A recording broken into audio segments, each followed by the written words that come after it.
During my era of bodybuilding, bodybuilding was considered as much an art form as a sport, as evidenced here by Francis Benfatto, one of the greatest posers of all time. What I wanted to show you today was the art of posing never truly dies with the masters. Here he is in his 60s, and how magnificent does he look? He's still got it. But what I really want to show you is how even today his transitions are spot on. The way he holds the pose, the way he angles his body ever so slightly to create more of a V, and how he tenses every muscle at the same time. You're watching a master in action here, so let's just enjoy it.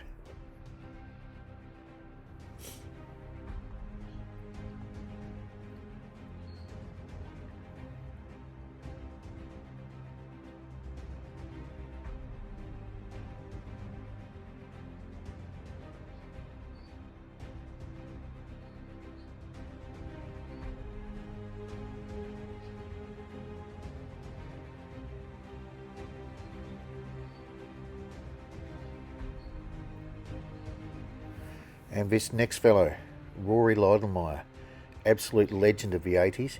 He was a mountain of a man, but he moved with Zane-like grace, and he practiced his posing for hours, obviously. The way he stands, the way he angles his feet, the way he has his body at a 45-degree angle to the judges, all works to create that amazing V shape. And here he is now, mid-60s, still showing the youngsters how it's done. Just watch how he transitions from pose to pose. He opens his hands and then closes them again to create drama. It's an awesome mantis pose. Now this isn't rehearsed, he's just going with the flow. He used to do this every day. And regular posing also creates the intramuscular separation and detail that the oldsters used to show.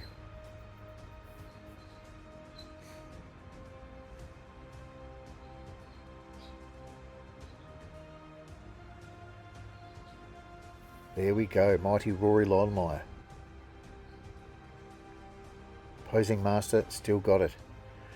I don't think this guy even needs an introduction. Ed Corney. Of course you remember him from Pumping Iron. Here he is, in his late 50s. Still got it.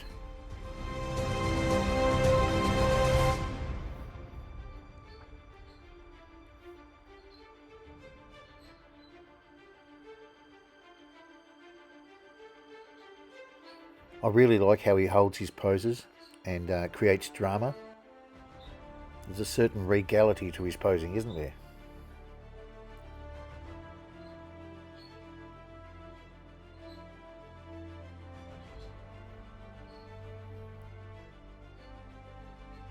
Legend of the 70s and early 80s, Serge Nubret, no slouch in the posing department either. Notice how he flows from pose to pose. Again, he holds it for effect. And here he is in his 60s, still got it. See that abdominal isolation he just performed? Now, nowadays, when I go to bodybuilding competitions, there isn't even a posing routine in some of them. They just come on stage for 8 minutes or so. The DJ's got music playing in the background. There's no chance for the bodybuilder to connect with the audience, to create charisma or anything like that. It's get them on, have them do a few compulsory poses, and then hand out the trophies. It's all about money. So something needs to change, or the art of bodybuilding posing will be lost. However, this guy is one of the ones that could definitely bring it back. Labrada, probably one of the greatest bodybuilders, posers of all time, and bodybuilders, of course. I think he had a Olympia or two stolen from him.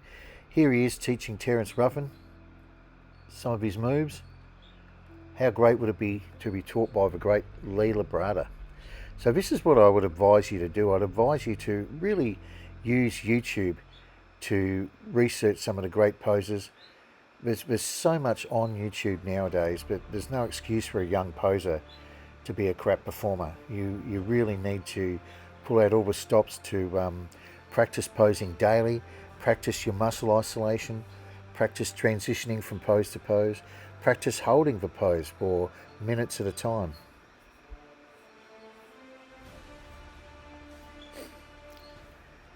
Here's the Michael Jackson of bodybuilding, Tony Pearson.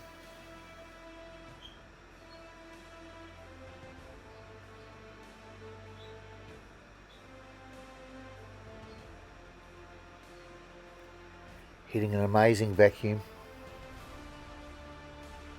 And bang, down into an awesome ab shot.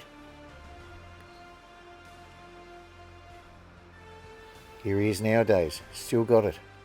So there you go, people. Learn from the masters.